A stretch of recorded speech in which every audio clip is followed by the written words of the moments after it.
Exercise 11.1 question number 1. Diameter of the base of a cone is 10.5. Diameter हमें दिया है 10.5 centimetre and it's slant height भी दे दिया हमें 10 सेंटीमीटर. स्लांट हाइट मतलब ये हमें 10 सेंटीमीटर दिया है और यहां से लेकर यहां तक हमें ये 10.5 दिया है. हमें जबकि डायमीटर की जरूरत नहीं पड़ती तो हमने क्या किया, इसका रेडियस निकाला. रेडियस कैसे निकालेंगे, हाफ करके. इस पूरे को 2 से डिवाइड कर दिया. अब उन्होंने क्वेश्चन में हमसे सीधे CSA पूछा है, कर्व सरफेस एरिया. फॉर्मूला लगाया पाई आर एन.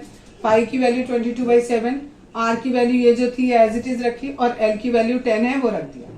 यहाँ से पॉइंट हटाया, नीचे 0 आ गया. ये 0 से 0 कैंसिल, 2 से ये कैंसिल 11 टाइम्स, 7 से ये कैंसिल 15 टाइम्स. अब यहाँ ऊपर 11 बचा और 15 बचा, दोनों को मल्टीप्लाई किया, it is 165 centimetre square. Question number 2.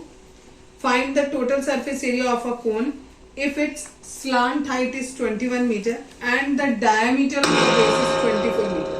पूरा डायमीटर दिया है 24, तो रेडियस निकाला हमने उसका आधा करके 12 मीटर. स्लांट हाइट को हम एल से रिप्रेजेंट करते हैं, 21 मीटर दिया है.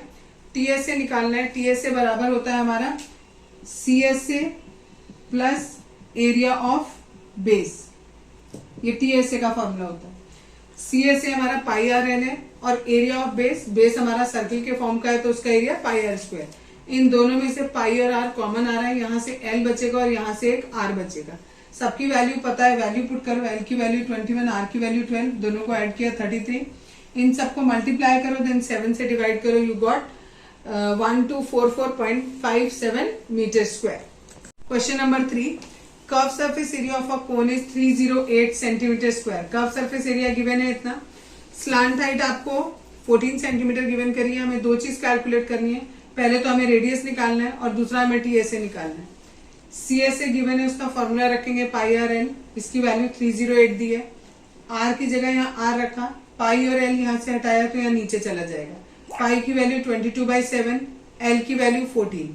7 से इसको कट किया 2 टाइम्स, 2 से 308 को कट किया 154 टाइम्स और 22 से डायरेक्ट 154 को कट करेंगे तो 7 टाइम्स में कट हो जाएगा. तो रेडियस आ गया हमारा 7 सेंटीमीटर. अब दूसरी चीज निकालनी थी TSA. TSA बराबर होता है CSA plus pi r square. Pi r square कहां से आया, एरिया ऑफ बेस से. इसकी वैल्यू हमें क्वेश्चन में गिवन करी है तो डायरेक्ट यही पुट कर दी. पाई की वैल्यू 22/7 और रेडियस का स्क्वायर करना है इसलिए 7 into 7 लिखा. एक 7 से 7 कट गया, इनको मल्टीप्लाई किया 154, दोनों को ऐड किया 462. Question number 4.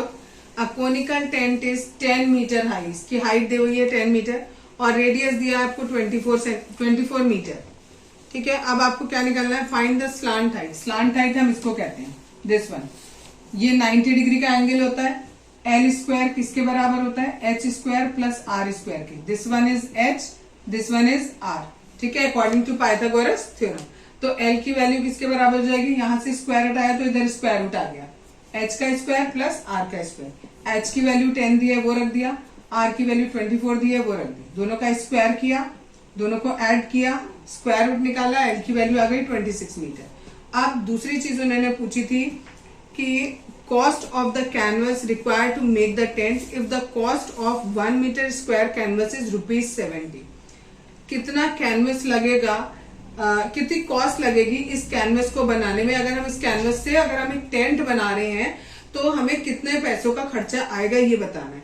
जब भी हम किसी कैनवस से कोई टेंट बनाते हैं तो उसमें हमें जो कपड़ा लगता है वो उसके CSA के बराबर लिखता है. तो यहाँ लिखेंगे canvas required to make tent equals to pi r l. ठीक है, मैंने शायद कैनवस बोल दिया, कैनवस भी कोन बनाने के लिए, सॉरी. ठीक है, कोन बनाने के लिए जो कपड़ा लगता है उस कपड़े को ही कैनवस बोलते हैं. ठीक, तो कोन बनाने के लिए जो कैनवस लगता है वो किसके बराबर होता है, उसके कर्व सरफेस एरिया के बराबर होता है, that is pi r l. पहले हमने ये निकाल लिया, कितना आया pi r l. It is in centimetre नहीं, मीटर स्क्वायर, क्योंकि हमें यूनिट मीटर दी. ठीक, अब अगला हमें बताना है कि इसमें कॉस्ट कितनी आएगी. 1 मीटर स्क्वायर की कॉस्ट उन्होंने दी है ₹70 और हमारा इस टेंट को बनाने में कितना कपड़ा लगा है, इतना 22/7 इंटू 24 इंटू 26, यानी इतने की कॉस्ट कितनी आएगी ये हमें निकालनी है. तो हम सिंपली क्या करेंगे, इससे मल्टीप्लाई कर देंगे. तो कॉस्ट इक्वल टू फॉर्मूला लिखा CSA इंटू रेट. CSA हमारा ये निकला था, ये रख दिया और रेट हमें ₹70 दिया था, इससे इसको कट किया 10 टाइम्स, इन सबको मल्टीप्लाई कर लिया, इतने हमारे रुपीस में कॉस्ट आ गए। Question number 5, what length of tarpaulin 3 meter wide will be required to make conical tent of height 8 meter and base radius 6 meter? एक आपको टार्पोलिन दिया है, इसकी विड्थ दी है 3 मीटर, इसकी लेंथ हमसे पूछी है और इसी से हम क्या बना रहे हैं, टेंट बना रहे हैं। ठीक, जिस टेंट की हाइट जो है वो 8 मीटर दी है, बेस का रेडियस 6 मीटर दिया है, तो हमें ये बताना है कि ये जो टार्पोलिन है इसकी कितनी लेंथ रिक्वायर्ड होगी। जब हम इस कपड़े से ही ये टेंट बना रहे हैं तो दोनों का एरिया क्या होगा, इक्वल होगा, इसका सरफेस एरिया और इसका कर्व सरफेस एरिया। इसका एरिया हो जाएगा लेंथ इंटू ब्रेथ। ठीक है, इसका लेंथ हमने x मानी है और ब्रेथ कितनी मानी है, 3 मानी है, तो इसका हो गया x इंटू 3। और यहाँ पर कर्व सरफेस एरिया लेंगे, उसका फॉर्मूला पाई आर एल होता है। पाई की वैल्यू आपको 3.14 रखनी है, आर हमें 6 दिया है और यहाँ L निकालना है। L निकालने के लिए हम क्या करेंगे, यहाँ पर ये पाइथागोरस थ्योरम लगाएंगे। L इक्वल्स टू हो जाएगा 8 का स्क्वायर प्लस 6 का square, it is 64, 36, 100 and now it is 10 metre. ये वैल्यू हम यहाँ पर पुट कर देंगे, कैलकुलेट करेंगे, ये इतना आएगा। यहां से लेंथ हमारी निकल के आएगी दिस डिवाइडेड बाय 3, ये आ गया 62.8। लेकिन क्वेश्चन में आगे एक चीज और दी है आपको, उसमें दिया है assume that the extra length of material that will be required for stitching margins and wastage in cutting is approximately 20 centimeter। यानी जब आप इससे ये बनाते हो तो कुछ कपड़ा या तो आपको स्टिच करना पड़ता है या काटना पड़ता है, उसमें हमारा जो कपड़ा है वो 20 सेंटीमीटर लेंथ उसकी वेस्ट होगी। अब यहाँ पर 20 सेंटीमीटर दिया है, पहले हमने इसको कन्वर्ट किया 2 मीटर में, यानी ये हमारी वेस्टेज थी। हमने जो लेंथ निकाली थी वो किसकी निकाली कि इस कोन को बनाने में कितनी लेंथ लगी वो निकाला, प्लस उसमें हम क्या कर देंगे, वेस्टेज वाला ऐड कर देंगे, तो एग्जैक्टली आ जाएगा कि एक्चुअली इसका कितनी लेंथ थी। तो इसलिए हमने 62.8 में 0.2 ऐड कर दिया, that is 63 metre. Question number 6, the slant height and base diameter of a conical tomb are 25 meter and 14 meter respectively। Slant height 25 metre दिया है और जो डायमीटर दिया है वो 14 दिया है, तो रेडियस हमारा कितना हो गया, 7 हो गया। आगे दिया है आपको find the cost of white washing it's curve surface area at the rate of ₹210 पर 100 मीटर स्क्वायर। आपने क्या किया, ये 0 से 0 कट किया और 10 से इसको डिवाइड किया तो 2.1 आ गया, यानी 1 मीटर स्क्वायर का कितना खर्चा आ रहा है, ₹2.1 आ रहा है। आपको बताना है अगर हम इस टॉम पे व्हाइट वॉश करेंगे तो टोटल मिलाकर खर्चा कितना आएगा। तो पहले हमने निकाला area required for white washing, वो पाई आर एल के बराबर होगा। पाई की वैल्यू, आर की वैल्यू, एल की वैल्यू, पाई से ये आर से आर कट गया, 7 से 7, 22 इंटू 25 किया तो 550 आया। ये हमारा वो एरिया आ गया जिसपे हमें व्हाइट वॉश करना है। अब हमें कॉस्ट बतानी है, कॉस्ट बराबर होता है एरिया इंटू रेट। एरिया आया है 550 मीटर स्क्वायर, ठीक है, और इसको हमने मल्टीप्लाई कर दिया रेट से जो कि था 2.1 मीटर पर मीटर स्क्वायर। ठीक, दोनों को मल्टीप्लाई करेंगे तो इतना आएगा। Question number 7, a joker's cap is in the form of a right circular cone of base radius 7 centimeter and height is 24 centimeter. Find the area of the sheet required to make 10 such cap।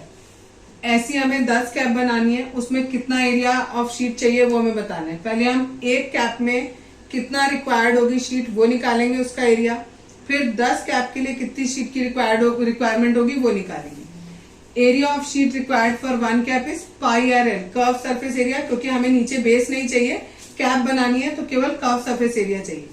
L के लिए हम इस वाले में Pythagoras theorem लगाएंगे, this is L, L equals to root का h square plus r square. Values put करी, दोनों को सॉल्व किया, ऐड किया, स्क्वायर रूट निकाला, 25 सेंटीमीटर आ गया। यहाँ पर वैल्यू पुट करी, आर से आर कैंसिल हो गया, 7 से 7, 22 इंटू 25 करेंगे 550। ये एक कैप के लिए हमें शीट रिक्वायर्ड है इतना सेंटीमीटर स्क्वायर की, तो हमें कितनी कैप चाहिए, 10 चाहिए, तो मल्टीप्लाइड बाय 10 कर दिया। Question number 8, a bus stop is barricaded from the remaining part of the road by using 50 hollow cones made of recycled cardboard। Each cone has a base diameter of 40 centimetre, diameter दिया 40 तो हमने radius कर दिया 20 centimetre और उसे metre में convert किया तो 0.2 metre, and height is 1 metre. If the outer side of the cone of each of the cone is to be painted and the cost of painting is ₹12 per meter square. Rate हमें given किया है ₹12 per meter square. हमें बताना है what will be the cost of painting all these cones. हमारे पास 50 कोन है, हमें सड़क को बैरिकेड करना है इन कोन्स के द्वारा, और इन कोन्स पर हमें क्या करना है, बाहर पेंटिंग करनी है. तो टोटल मिलाकर इन 50 के 50 कोन पर पेंटिंग करने की कॉस्ट बतानी है. पहले हम ये निकालेंगे कि एक कोन पर पेंट करने का कितना एरिया है, पहले वो निकालेंगे.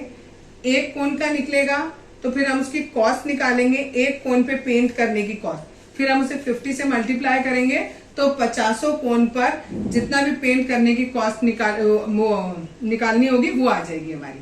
तो पाई आर एल देखो, पाई की वैल्यू ये, आर की वैल्यू 0.2, एल कैसे निकालेंगे, इस वाले ट्राइंगल में पाइथागोरस थ्योरम लगाएंगे. ये एल होता है, ये एच और ये आर. एच का स्क्वायर किया 1 का स्क्वायर, आर यानी 0.2 का स्क्वायर. 1 की जगह 1 आएगा, स्क्वायर करोगे, 0.2 का स्क्वायर करोगे तो ये आएगा. दोनों को ऐड कर लो. इसकी वैल्यू हमें क्वेश्चन में गिवन करी है 1.02, और ये सब कुछ मीटर में था तो इसलिए ये भी मीटर में आ गया. एल की वैल्यू हम यहाँ पुट करेंगे, इन्हें सबको मल्टीप्लाई करेंगे तो ये आएगा, यानी ये एक कोन का एरिया आया जिसपे हमें पेंट करना है. अब एक कोन की कॉस्ट कितनी आएगी, पेंट करने की कॉस्ट कितनी आएगी. कॉस्ट बराबर किसके होता है, फॉर्मूला पता है आपको, कॉस्ट बराबर एरिया इंटू रेट. एरिया आया ये और रेट था हमारा कितना, ₹12 पर मीटर स्क्वायर, तो मल्टीप्लाई कर दिया 12 से.